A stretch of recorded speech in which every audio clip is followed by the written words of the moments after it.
படிப்பு இல்லை அவங்களுக்கு, கொஞ்சம் கொஞ்சமாக படிக்கிறதுக்கு ஞானம் இல்லை. ஆனாலும் இந்த எழுத கூட்ட படிக்க அதெல்லாம் தெரிஞ்சுக்கிட்டாங்க. அப்போ இவர் செய்கிற உண்மையான வேலையை பார்த்து அந்த ஹோட்டலில் அவர் கொஞ்சம் அந்த ஜாமான்லாம் வாங்குறதுக்கு வெளியே வேலைக்கு அனுப்புனாங்க பாருங்க. அதுலேயும் உண்மையாக இருந்ததுனால நடக்கிற வேலைகள் எல்லாத்தையும் கண்காணிக்கிற பொறுப்பு கொடுத்தாங்க. கொஞ்ச நாள் வளர்ந்து வரும்போது தொழில் ரகசியம் இதெல்லாம் என்ன பண்ணணும்னு தெரிஞ்சுக்கிட்டார். சரிங்களா, கற்றுக்கிட்டு இதுக்கு இடையில அந்த ஹோட்டலுக்கு வர்ற ஒருத்தருடைய அறிமுகம் கிடைக்குது. அவர் சொல்றாரு, எங்கள் ஊரில் ஃபயர் ஒர்க்ஸ் வேலைகள்லாம் ரொம்ப பிரபலம். சரிங்களா, அப்போ சொல்றாரு, நீ இந்த ஒரு கான்ட்ராக்ட் எடுப்பா, நான் உனக்கு உதவி செய்கிறேன்னு சொல்றாரு. இவரும் ஆண்டவர் மேலே விசுவாசமா இந்த எல்லா நிலைகளிலும் சர்வர் வேலை பார்த்தாலும் ஆண்டவருக்கு உண்மையாக இருப்பார், எந்த காரியங்களை செஞ்சாலும் ஆண்டவருக்கு உண்மையாக கொடுப்பார். அப்படி வளர்ந்து வந்த ஒரு தேவ மனுஷன் பாருங்க. அவர் போய் கான்ட்ராக்ட் எடுத்த உடனே ஆண்டவர் அதில் ஆசீர்வதிக்க ஆரம்பிச்சார். இன்னைக்கு கொஞ்சமாக இருக்கும்போது கொடுக்கறதுக்கு நல்லா இருந்துச்சு, நிறைய வந்ததுக்கு அப்புறம் கொடுக்க கஷ்டமான. ஆனால் அந்த மனுஷன் அப்படி இல்லை பாருங்க. எவ்வளோ வந்தாலும் சரியாக ஆலயத்தில் போய் உண்மையாக கொடுப்பார். கொடுக்க ஆரம்பிச்சார். அது சொன்னார், ஆண்டவர் அவரை அளவில்லாமல் பெருக செய்தார். ஒரு மாதத்திற்கு கோடி கணக்கில் வருமானங்கள் வர ஆரம்பிச்சு. அது தாராளமாக ஆண்டவர் கொடுப்பார். இன்னைக்கு ஒரு ஊழியத்தின் பகுதியில் நான் சொல்கிறேன், எங்கள் சிவகாசி பஸ் ஸ்டாண்டில் ஒரு 3-4 கடை அவருடைய கடை. அன்றைக்கி நான் சமீபமாக போயிருந்தேன், போய் பார்த்துட்டு ஜோம் பண்ணிட்டு பேசிகிட்டு இருந்தேன். இப்போ சொன்னார், அண்ணன் சொன்னார், அண்ணே அப்பா கிருபையால் போன மாதம் ஒரு ப்ராப்பர்ட்டி வாங்கினேன், அண்ணன் வந்து ஜோம் பண்ண வரணும். என்னென்ன சொல்லுங்கண்ணே. என்ன ஒரு லேண்டு ஒரு 4 கோடி ரூபாய்க்கு முடிச்சேன். நம்மளாம் இதை கேட்கும்போதே நமக்குலாம் ஒரு மாதிரி தான் இருக்கும். 4 கோடியா? ஆமாம் 4 கோடி.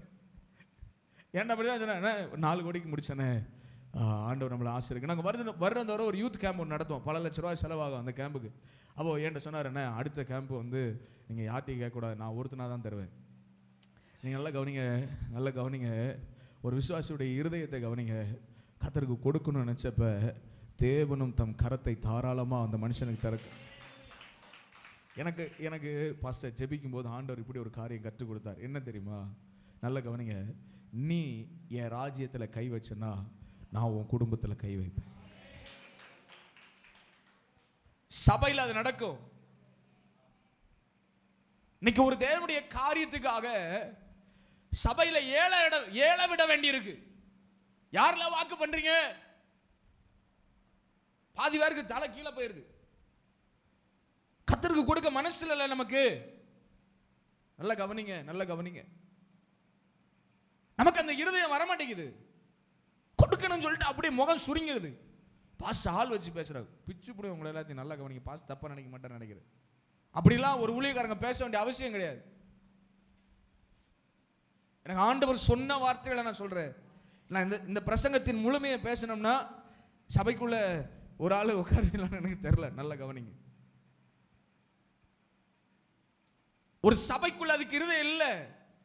இன்னைக்கு ஒரு ஊழியக்கார ஒரு காரியத்தை செய்வதற்கு சோர்ந்து உடைந்து போன நிலைமைகளை பார்க்கிறோம் ஊழியத்தின் பகுதிகளில். என் தேவ பிள்ளைகளை நன்றாக கவனிங்க. சபை என்கிறது தேவனுடைய சரீரம், சபை என்கிறது தேவனுடைய மந்தை, சபை என்கிறது நீங்க நல்ல கவனிங்க கர்த்தருடைய தோட்டம், சபை என்கிறது தேவனுடைய மாளிகை, சபை என்கிறது தான் தேவனுடைய இந்த பூமியின் அங்கமா இருக்கிறது. அப்போ நீங்க நன்றாக கவனிச்சு பாருங்க, நல்லா கவனிச்சு பாருங்க, அவர் உலாவுகிற வாசஸ்தலமா இருக்கிறது. என் தேவ பிள்ளைகள், இந்த சபையில் ஒரு காரியம் நடக்கும் பொழுது கர்த்தருடைய பிள்ளைகள் தங்கள் கைகளை மூடாதபடிக்கு யாரெல்லாம் தாராளமாய் பெருக விதைக்கணும்னு நினைக்கிறாங்களோ அவங்களுடைய வாழ்வை தேவன் சபைகளுக்கு நடுவே உயர்த்திக்கிட்டே போவார். உண்மையா இருக்கிறவருடைய கைகள் அநேக ஆசீர்வாதங்களுக்கு மேல கடந்து போகும். கர்த்தருடைய வேதத்தில் வாசிக்கிறோம், அநீதி உள்ள காரியங்களில் ஒருவன் உண்மையா இராவிட்டால் அவனை நம்பி யார் நித்தியத்திற்குரியவைகளை தருவார். இந்த தேவ பிள்ளைகளே, இன்றைக்கும் தேவ சமூகத்தில் அநீதியான இந்த உலக காரியங்களில் ஒரு மனுஷன் உண்மையா இருக்க காண்பானால் அவன் கைகளில் நித்தியத்திற்குரிய தேவ நன்மைகளை தர உண்மை உள்ளவராக இருக்கிறார். ஆமென், அல்லேலூயா, அல்லேலூயா. அப்போ ஒரு விஷயத்தை நம்ம அடிப்படையாக புரிந்து கொள்ளணும். இன்னைக்கு தேவனுடைய இருதயத்தில் ஒரு பாரத்தை உடையவராக தான் கர்த்தர் சபைக்கு நடுவில் நிற்கிறார். கொஞ்சம் நீங்க எல்லாரும் கவனிக்கிறீங்களா? பாஸ்டருக்கு அடிக்கடி கூட்டம் நடத்தணும்னு ஒன்றும் அவசியம் இல்லை. சொல்றது உங்களுக்கு புரியுதா? புரியணும் உங்களுக்கு. இதெல்லாம் சபைக்குள்ள இருக்கிற பிரச்சனைகள். நானும் ஒரு சபைக்கு ஊழியக்காரனா இருக்கிறதுனால நான் சொல்றேன். நல்லா கவனிங்க. பாஸ்டருக்கு அடிக்கடி சபைக்குள்ள கூட்டம் நடத்தணும் ஒன்றும் அவசியம் இல்லை. அதை செய்யணும் இதை செய்யணும் ஒன்றும் அவசியம் இல்லை. சபையில் இருக்கிற ஜனங்களை பார்த்துக்கிட்டாலே பாஸ்டர்யாக்கு போதும். ஆனா தேவ சமூகத்தில் ஜெபிக்கும் போது அங்க வெளிப்படுகிறது மனுஷனுடைய யோசனை அல்ல, தேவனுடைய பாரம். ஆமென், அல்லேலூயா. அப்போ இதெல்லாம் எங்க பிறக்குது பிரதர்? இதெல்லாம் எங்க உண்டாகுது? இன்னைக்கு ஒரு ஊழியன் போய் தேவ சமூகத்தில் ஜெபிக்கும் போது ஆண்டவர் பேசுறாரு. என்ன பேசுறாரு? நீ இந்த காரியத்தை செய்வியா? இந்த காரியத்தை நடத்துவியா? இந்த காரியத்தை எனக்காக பட்டணங்களில் போய் செய்வியா? எதை எதிர்பார்க்காம இத்தனை கூட்டங்களை இங்க இருக்கிற ஜனங்களுக்கு ஆசீர்வாதமா ஒரு சுவிசேஷ கூட்டத்தை நடத்துவியா? நீங்க யோசிச்சு பார்க்கணும் என் தேவ பிள்ளைகளை. அன்றைக்கு அந்த ஊழியக்காரனுக்கு சாப்பிட்றதுக்கு சாப்பாடு இருந்திருக்காது. அன்றைக்கு அவங்க பிள்ளைகளுக்கு கட்டுகிறதுக்கு, பள்ளிக்கூடங்களை கட்டுகிறதுக்கு ஃபீஸுக்கான கையில் பணங்கள் இருந்திருக்காது. அன்றைக்கு அவங்களுடைய வாழ்க்கையில் அடுத்த வேலைக்கு என்ன செய்வோன்ற எதிர்பார்ப்பு இருந்திருக்காது. ஆனால் அந்த தேவ மனுஷன் அதெல்லாம் யோசிக்காம தேவ சமூகத்தில் என்ன சொல்லிட்டு எழும்பி வருவார். ஆண்டவரே, நாங்கள் செய்வோம், நாங்கள் நிறைவேற்றுவோம், நாங்கள் அந்த காரியத்தை செஞ்சு முடிப்போம். பாருங்க, அப்போ அந்த அந்த நொறுக்கப்பட்ட இருதயத்தில் கர்த்தர் பேசின வார்த்தைகளை தான் அவங்க கொண்டு வந்து தேவனுடைய சபைக்கு முன்னாடி பேசுறாங்க. ஆண்டவர் நம்மோடு இப்படி ஒரு காரியத்தை சொல்லி இருக்கிறார், ஆண்டவர் இதை நமக்கு செய்யணும்னு சொல்லி இருக்கிறாங்க, நம்ம எல்லாம் இணைந்து இதெல்லாம் செய்யலாம் அப்படின்னு சொல்லும்போது சபை நிராகரிக்கிறது மனுஷனுடைய வார்த்தை அல்ல, தேவனுடைய இருதயத்தை. இன்னைக்கு அநேக நேரங்களில் நமக்கு அது விளங்கல. என் தேவ பிள்ளைகளே, நன்றாக கவனிங்க. ஒரு மனுஷன் கைகளில் அநேக காரியங்கள் இல்லை பாருங்க தவறுதலாக நடப்பானால், கைகளில் அநேக காரியங்களை தவறுதலாக நடப்பானால் தேவன் அவனை நம்பி எதையும் கொடுக்க மாட்டான். ஆனா தேவன் ஒரு காரியத்தை சரியாய் செய்யறதுனால தான் மறுபடி ஒரு திட்டத்தை தருகிறார். புரிஞ்சவங்க ஒரு ஆமென் சொல்லுங்களேன். அல்லேலூயா, அல்லேலூயா. ஒரு ஊழியம் முடியும் போது எப்படி இருக்கும் தெரியுமா? ஒரு ஊழியக்காரனுடைய மனநிலைமை, அப்பாடி ஊழியம் முடிஞ்சிருச்சுன்னு தோணும். எல்லாம் நிறைவேற்றி முடிச்சதுக்கப்புறம் ஆண்டவர் கிருபையால் நிறைவேற்றிட்டோம், சோத்திரம்பா அப்படின்னு தோணும். முடிஞ்சிட்டு போய் ஆண்டவருக்கு நன்றி சொல்லி ஜெபிச்ச ஆண்டவர் சொல்லுவார், அதை செய்தில்லை இதையும் என்ன சேர்த்து நமக்கு ஆண்டவர் இதை செய்யறதுக்கு எனக்கு உயிர் போய் வந்துருச்சு, அடுத்து எப்படிப்பா? அதை செய், நான் நடத்துவேன். என் தேவ பிள்ளைகளை, ஏன் ஆண்டவர் அப்படி வாக்கு பண்ணுகிறார்? நீங்க நன்றாக கவனிங்க. ஏன் ஆண்டவர் தன்னுடைய இருதயத்தில் உள்ளதை சொல்லுகிறார்? ஏன் அப்படின்னா, தேவன் நம்ம சபையை நன்கு அறிந்திருக்கிறார். புரிந்தவங்க நான் புரிய வைக்கிறேன், நல்ல கவனிங்க. ஒரு 5 நிமிஷம் நல்ல கவனிங்க. ஆண்டவர் படகேறி அக்கறைக்கு போய் வனாந்திரமான ஒரு இடத்தில் தனித்து ஆண்டவர் ஜெபிக்கிறார். யோவான் ஸ்நானகன் மரித்தார் என்று தெரிந்த உடனே தனித்து போய் ஜெபிக்கிறார்.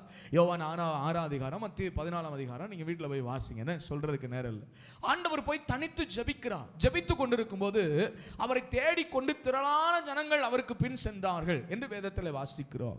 அப்ப ஆண்டவர் காலையிலிருந்து சாயங்காலம் வரைக்கும் அவங்களுக்கு இருந்த வியாதிகளை சொஸ்தமாக்கி சுகப்படுத்தி பாருங்க, பொழுது போகிற நேரம் வந்துட்டு.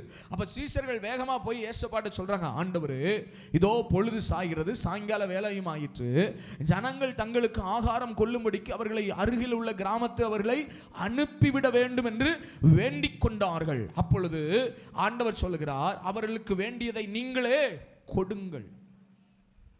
என் தேவ பிள்ளைகளே, நீங்க நன்றா கவனிச்சு பாருங்க. தேவனுடைய இருதயத்துல ஒரு திட்டம் இருக்கு. தேவனுடைய இருதயத்துல என்ன இருக்கு? ஒரு திட்டம் இருக்கு, ஒரு விஷன் இருக்கு. இதை புரிஞ்சுக்கிறதுக்காக சொல்றேன். சபைக்குள்ள கர்த்தர் ஒரு தரிசனத்தை கொண்டு வராருன்னு வச்சுக்கோங்க. என்ன சொல்றாரு? ஜனங்கள் எல்லாத்துக்கும் நீங்களே ஆகாரம் கொடுங்க.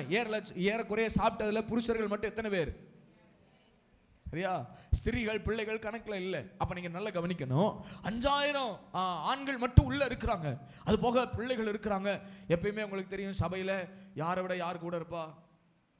ஆமா, ஆண்டவருடைய சபைக்கு அது வித்தியாசம் இருந்திருக்காது. பெண்கள் தான் கூட இருக்கு. 5000 அவங்க 10,000 இருந்திருப்பாங்க. அப்ப கவனிங்க.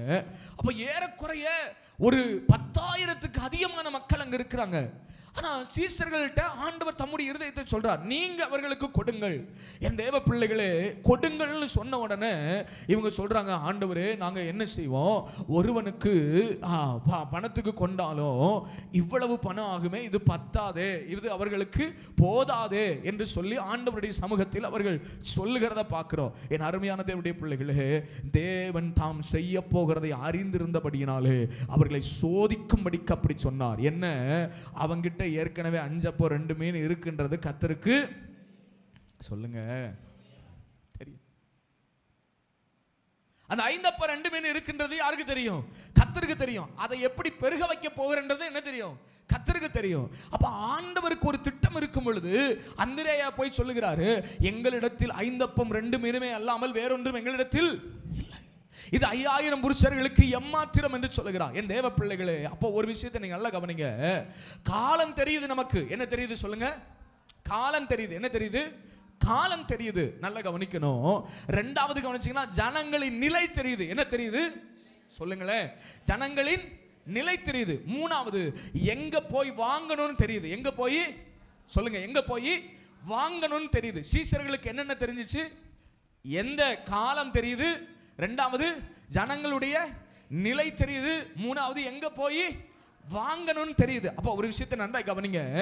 இன்னைக்கு நம்ம எல்லாத்துக்கும் புரியுது. என்ன புரியுதுன்னா, இதுதான் கடைசி காலம், இன்னைக்கு தான் எழுப்புதல் வரணும், இன்னைக்கு தான் நம்ம ஓடி ஊழியம் செய்யணும், அதெல்லாம் நமக்கு தெரியுது. ஜனங்களுடைய நிலை நமக்கு தெரியுது, தேவை உள்ளவங்களா இருக்கிறாங்கன்னு தெரியுது.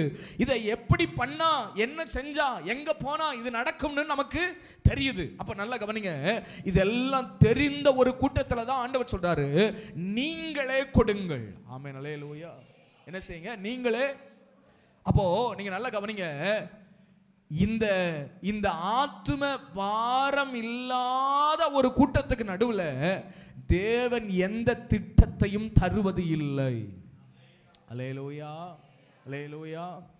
அப்ப கர்த்தர் ஒரு காரியத்தை நம்மளோடு பேசுகிறார் என்று சொன்னால், நம்மை தேவன்